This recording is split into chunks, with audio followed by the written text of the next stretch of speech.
Hi everyone, welcome to Silva's Cooking. Today's pot roast is quick, easy, tender, and absolutely delicious. I start with my seasonings. Here I have 1 tablespoon of all-purpose seasoning, and this is the one I like to use. I placed a link in the description.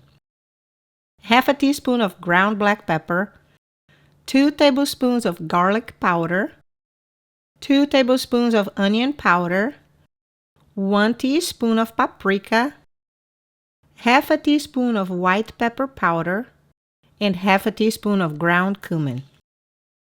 Give it a good little mixing just like this. I love this mixture, guys. It's the one I use on most of my roasts. I'm making my dish today with a 2.5 pound chuck roast, and look how wonderfully marbled it is. Not all of them are, so please choose well, because this is the first secret to a tender pot roast. After drying it with a paper towel, I place it in a large enough glass container, put some of the seasoning mixture on one side, and massage it all in. Same with the other side and pretty much all over. And don't forget the crevices.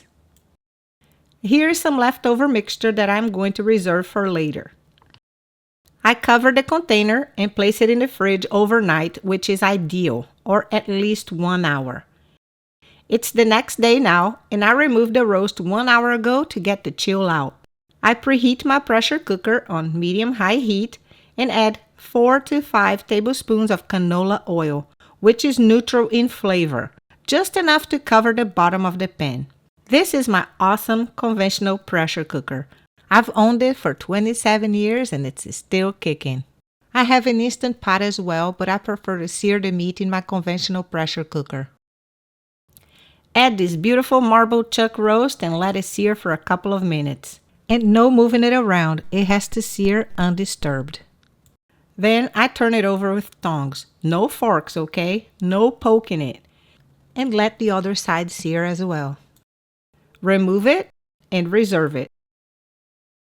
Add a couple of chopped yellow onions and saute them until they brown a little bit. I remove the excess oil from the pan, by the way. I add 3 large grated garlic cloves right in the pan. You may chop or slice your garlic if that's how you like it, and mix it a little bit. I add a Knorr beef bouillon cube and fry it, dissolving it. Add 2 tablespoons of Worcestershire sauce and mix all of those flavors well. It smells so good already, and it's gonna make the gravy taste even better. Now it's time to add the remaining seasoning mix and also what I removed from the glass container and mix it up. There is a nice fond in the pan that I deglaze with 2 cups of water. I tasted the broth and it's insanely good already. Now I add a couple of bay leaves. Look how nice they are, green and whole. I also like to add a little bunch of fresh thyme that I got from my patio garden. I added 1 more cup of filtered water and stirred it around, scraping the sides of the pan. Add the roast to it and push it down for this delicious broth to cover it. Increase the heat to medium-high, and when it starts boiling like this, wipe down the rim of the pan with a clean damp cloth. Dry it so it will seal. Turn the heat to medium and put the lid on. When the pan builds pressure, the pan is going to come up, and I cook the meat for 50 minutes. It's 20 minutes of cooking time for every pound of meat. So the meat is done cooking. I let the pressure come out on its own so the meat doesn't dry out. Patience is another secret to obtain a juicy, flavorful meat. I try to remove the meat all in one piece, but a chunk always falls off. It's pretty heavy. It's so tender and it smells so good.